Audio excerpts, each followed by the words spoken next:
امام یا منفرد پہلی اور دوسری رکعتوں میں ایک ہی سورت کی تلاوت کر سکتا ہے۔ حضرت معاذ بن عبداللہ جہنی رضی اللہ عنہ کہتے ہیں جہنہ خاندان کے ایک آدمی نے مجھے بتایا کہ اس نے آپ صلی اللہ علیہ وسلم کو نماز فجر کی دونوں رکعتوں میں سورت زلزال تلاوت فرماتے سنا ہے۔ راوی کہتا ہے یہ نہیں معلوم کہ آپ صلی اللہ علیہ وسلم نے ایسا سہون غلطی سے یا عمدن جانتے ہوئے کیا، اسے ابو داؤد نے روایت کیا۔ اس روایت کو سامنے رکھتے ہوئے یہی فتاوی علماء کے نزدیک بھی ہے کہ آپ ایک سورت کو بھی دونوں رکعتوں میں پڑھ سکتے ہیں، ضروری نہیں کہ آپ الگ الگ پڑھیں، لیکن زیادہ قرآن یاد کریں گے، زیادہ سورتیں پڑھیں گے تو زیادہ اجر و ثواب کے مستحق قرار پائیں گے۔ اگر کسی آدمی کو قرآن مجید بالکل یاد نہ ہو، پہلی تو بات یہ ہے کہ یاد کرنا چاہیے، کوشش پوری کرنی چاہیے، اور خاص طور پہ چھوٹی سورت ناس اور جو ہے اس سے بھی چھوٹی انا اعطیناک الکوثر وہ یاد کر لینی چاہیے۔ بہرحال تو اسے قرات کی جگہ لا الہ الا اللہ سبحان اللہ الحمدللہ اور اللہ اکبر پڑھنا چاہیے۔ لا الہ الا اللہ سبحان اللہ والحمدللہ اللہ اکبر۔ اس کی روایت ہمیں ملتی ہے، حضرت ابو اوفا رضی اللہ عنہ سے روایت ہے کہ ایک آدمی نبی کریم صلی اللہ علیہ وسلم کی خدمت میں حاضر ہوا اور عرض کی میں نماز میں قرآن مجید میں سے کچھ بھی پڑھنے کی طاقت نہیں رکھتا، مجھے کوئی ایسی چیز سکھا دیجئے جو قرآن مجید کی جگہ کافی ہو۔ یہ ان لوگوں کے لیے کنڈیشن ہوتی ہے جن کا بالکل آئی کیو لیول نہ ہو یا عمر کے اس حصے میں پہنچ جائے کہ ان کو یاد کرنا ہی یا ممکن نہ ہو، وہ یاد کریں اور بھول جائیں۔ تو آپ صلی اللہ علیہ وسلم نے فرمایا قرات کی جگہ سبحان اللہ والحمدللہ ولا الہ الا اللہ واللہ اکبر لا حول ولا قوت الا باللہ پڑھ لیا کرو۔ اس سے نسائی نے روایت کیا ہے۔ اور پہلے جیسے ایک پچھلی کلاس میں نے آپ کو بتایا تھا کہ قرات کرتے ہوئے مختلف صورتوں میں سوالیہ آیات کے جواب دینا مسنون ہے، لیکن کچھ کے، سب کے نہیں۔ حضرت عبداللہ بن عباس رضی اللہ عنہ سے روایت ہے کہ نبی کریم صلی اللہ علیہ وسلم جب نماز میں سبح اسم ربک الاعلی اپنے بلند رب کی پاکی بیان کر پڑھتے تو جواب میں سبحان ربی الاعلی میرا بلند مرتبہ رب پاک ہے فرماتے۔ اس سے ابو داؤد نے روایت کیا، اور وہاں میں نے کلیئر کیا تھا کہ آپ منفرد پڑھ سکتے ہیں، یہ نہیں ہے کہ جماعت میں آپ اونچی آواز میں سارے مقتدی اس کا جواب دیں، دل میں ہر کوئی اپنی جگہ جواب دے سکتا ہے۔ حضرت موسیٰ بن ابی عائشہ رضی اللہ عنہ کہتے ہیں کہ ایک آدمی نے اپنے گھر میں نماز پڑھ رہا تھا، جب اس نے اس آیت کی قرات کی الیس ذالک بقادر علی ان یحیی الموتى، کیا اللہ اس بات پر قادر نہیں کہ مردوں کو زندہ کرے؟ تو جواب میں خود ہی کہا سبحانک بلا، اے اللہ تو ہر عیب سے پاک ہے، مردوں کو زندہ کیوں نہیں کر سکتا؟ لوگوں نے اس سے اس جواب کے بارے میں سوال کیا تو اس نے کہا کہ میں نے رسول اللہ صلی اللہ علیہ وسلم کو ایسا ہی سنا۔ اسے ابو داؤد نے روایت کیا۔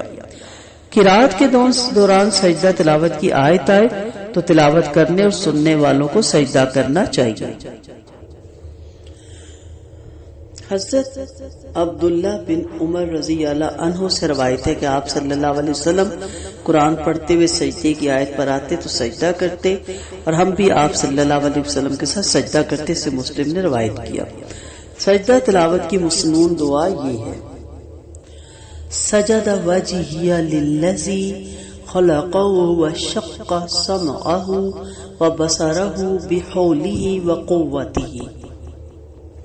انشاءاللہ جب آپ کو نماز یاد کروائی جائے گی، ہم نے شروع کے لیکچر میں تو نماز ہم کیا پڑھتے ہیں اسے سمجھا، اب ہم نماز پڑھنے کا طریقہ سیکھ رہے ہیں، اور پھر لاسٹ کے لیکچر میں ہم نماز پڑھنا سیکھیں گے، اس کو تجوید کے ساتھ، تلفظ کے ساتھ، تاکہ ہماری ساری نماز الحمدللہ بہتر اور قرآن و سنت کے مطابق ہماری نماز ہو۔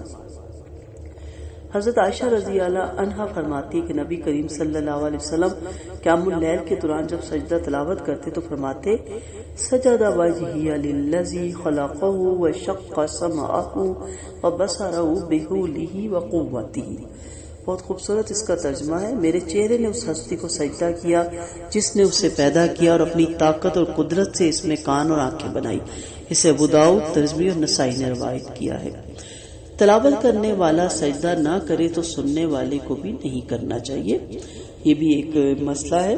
سجدہ تلاوت واجب نہیں ہے۔ حضرت زید بن ثابت رضی اللہ عنہ فرماتے ہیں کہ میں نے نبی کریم صلی اللہ علیہ وسلم کے سامنے سورۃ نجم تلاوت کی تو آپ صلی اللہ علیہ وسلم نے سجدہ تلاوت نہیں کیا، اسے بخاری اور مسلم نے روایت کیا ہے۔ تو مسنون ہے، اگر آپ کریں تو بہت اچھی بات ہے، کرنے کی کوشش بھی کرنی چاہیے، لیکن اگر آپ نہ بھی کریں تو کوئی حرج بھی نہیں ہے۔ مزید اس پہ تفصیل سے آپ کو ڈیٹیل سے بتایا جائے گا، اس کے بارے میں بہت سے مسائل آتے ہیں۔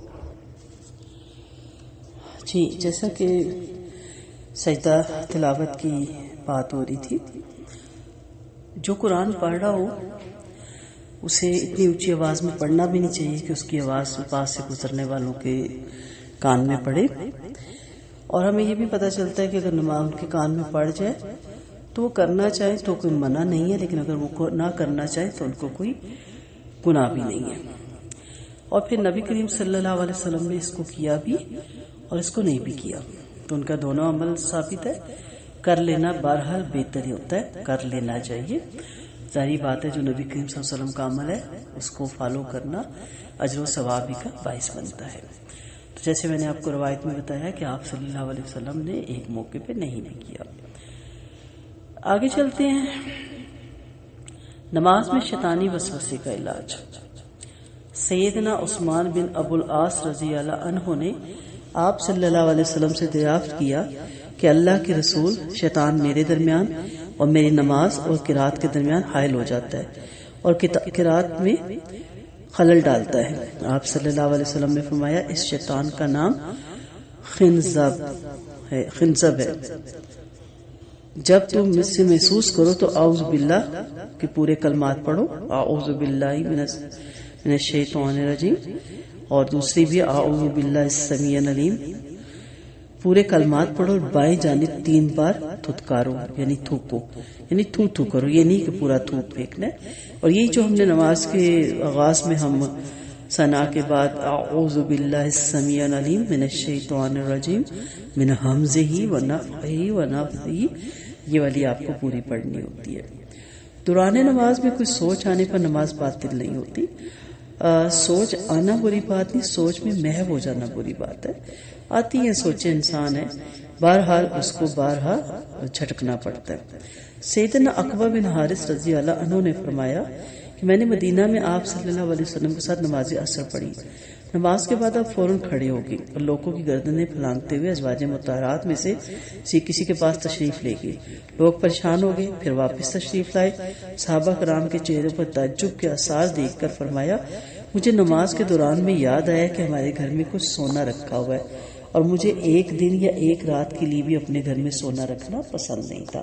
یعنی آپ کو فوراً خیال آیا، آپ نے فوراً نماز کے بعد پہلا کام یہی کیا۔ تو اس سے کیا پتہ چلتا ہے کہ نماز کے دوران ان کے ذہن میں یہ چیز آئی، تو انسان ہے اس کے ساتھ یہ لگا ہوا ہے کہ آپ نہیں کہہ سکتے کہ ہماری نمازیں اتنی بہترین ہو جائیں گی کہ ہمیں کچھ یاد ہی نہیں آئے گا۔ لازماً یاد آئے گا، ہر ایک کا جو بھی کام ہے اس کو اس کے مطابق کوئی نہ کوئی بات ضرور یاد آئے گی۔ تو یاد آ جانا باطل نہیں کرتی نماز کو، اس میں محو ہو جانا اور پورے اس کے بارے میں پلان کرنے لگ جانا، فوراً جھٹک دیں اور اپنے نماز کی طرف توجہ دیں، تو نماز کو پھر باطل نہیں کرتی۔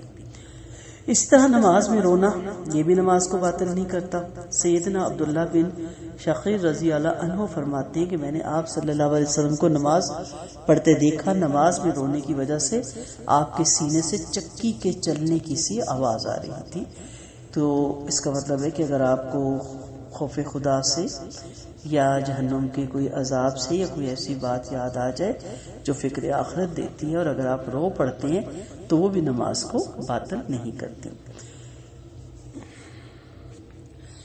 جی، آج کے لیے اتنا کافی ہے۔ سجدہ تلاوت کی آیت آپ یاد کریں، انشاءاللہ اگلی کلاس میں ہم رفع یدین پہ تفصیل سے بات کریں گے، اس کا طریقہ دیکھیں گے، اس کے بارے میں مسائل کو پڑھیں گے، اور ابھی ہمارے لیے اتنا لیسن کافی ہے۔ اللہ تعالیٰ آپ سب کو ہمیں صحیح نماز پڑھنے کی توفیق دے، سمجھ کے ساتھ پڑھنے کی توفیق دے، اور اللہ تعالی ہماری نمازوں میں خشوع اور خضوع پیدا کر دے، اور اللہ تعالی ہماری نمازوں کو مقبول فرمائے، قبول فرمائے، آمین۔